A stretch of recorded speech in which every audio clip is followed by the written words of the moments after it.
Hello, Sagittarius, Sun, Moon, Rising, and Venus Signs. Kamusta kayo? Sana po ay nasa mabuti kayong kalagayan.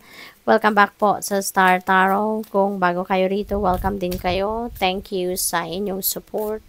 I truly appreciate it. God bless you all. Sag po na mensahe ninyo. Wheel of Fortune. Napakaswerte ninyo, Sagittarius. There is Wheel of Fortune coming your way. Ito yung good luck and good fortune on your side. Okay?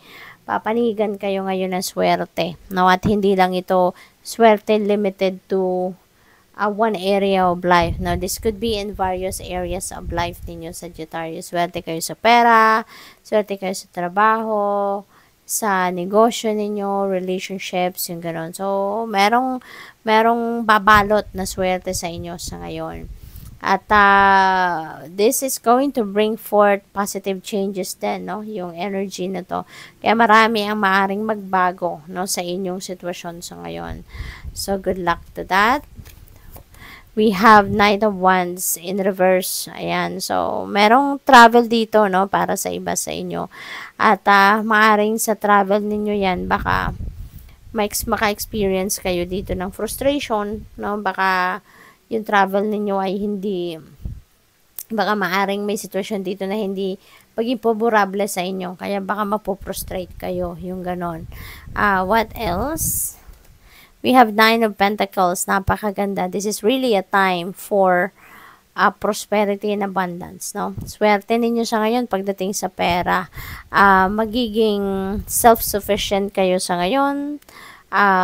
Magkakaroon kayo dito ng financial security, material security, no?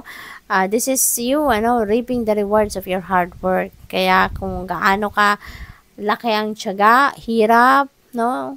Sa ginawa ninyo, sa trabaho ninyo, or sa kung ano man, negosyo, yung gano'n, no? Ganon din kalaki, or baka doble-doble pa, no? Yung matatanggap ninyo. Kaya, this is the time for you to enjoy financial comfort, no? Kaya maswerte kayo sa pera. 10 of Wands. Ayan. So, meron ditong mabigat na pinagdadaanan ang iba sa inyo, Sagittarius, na i-give up nyo na.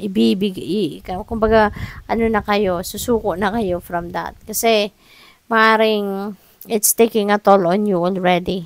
Baka, pagod na kayo, nagsisikap kayo, nagtsatsaga, pero maaaring kung sa trabaho ito, baka hindi naman kayo compensated, 'di ba? Yung you're working so hard, pero parang kayo lang, 'di ba? Kayo lang, mga tao sa paligid niyo walang ginagawa, or baka sa mga tao sa paligid niyo naka-relax lang, pero kayo hirap na kayo, no? So maaaring gano'n na nararamdaman niyo, kaya parang you're feeling that it's unfair. Diba? Kaya ngayon, parang i-give up nyo na din yan.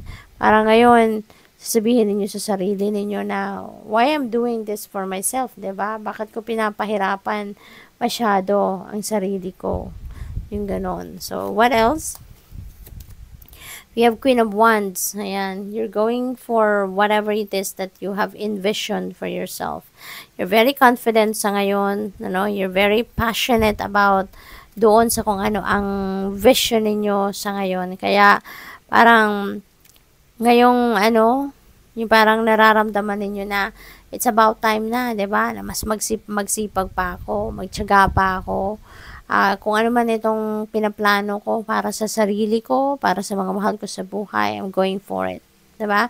Yung parang, ang taas-taas ng level ng confidence ninyo at ang determination at drive ninyo sa ngayon. Kaya, you're going to do anything and everything in your power, no? Para ma-achieve ninyo kung ano man yung gusto ninyong ma-achieve.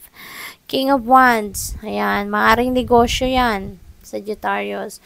Maybe plano ninyo matagal na gusto ninyo magkaroon ng negosyo. Gusto ninyo magkaroon ng source of income, additional income na hindi galing sa trabaho. Kaya maaaring ito yon, you're going for it. No, pag sisikapan nyo talaga na umandar na yung plano ninyong maging entrepreneur din kayo on the side. No, aside from working siguro 9 to 5 job, ito yon ang gusto ninyong gawin din na maging entrepreneur kayo. So, maybe you are putting up your own business. So, good luck. Tsaka, para naman sa iba sa inyo, Sagittarius, baka mapopromote din kayo, no, into a leadership role. Baka ito na yung pagkakataon ninyo na makuha nyo na, baka nag-apply talaga kayo para dito sa posisyon na to, or baka talagang sadyang sobrang galing ninyo sa trabaho at nakikita kayo ng employer ninyo, ng boss ninyo, na meron kayong managerial qualities, no? Meron kayong qualities of a leader. Kaya maaaring kayo ay i-promote, no, sa leadership role. Patience. Ayan. So, patience is a virtue, di ba? Feeling ko, kung ano man itong mga nararanasan ninyo ngayon, swerte, no? Dahil yan sa pagtsatsaga din ninyo. Dahil yan sa pagpapasensya din ninyo, no? You've been just working hard at hindi siguro kayo nagko-complain, hindi kayo nag-whine. Ayun, ganun ba, no? And you're just working, no? Ginawa ninyo ang lahat. At eto, magbubunga, no, ng maganda ang pagsisikap ninyo.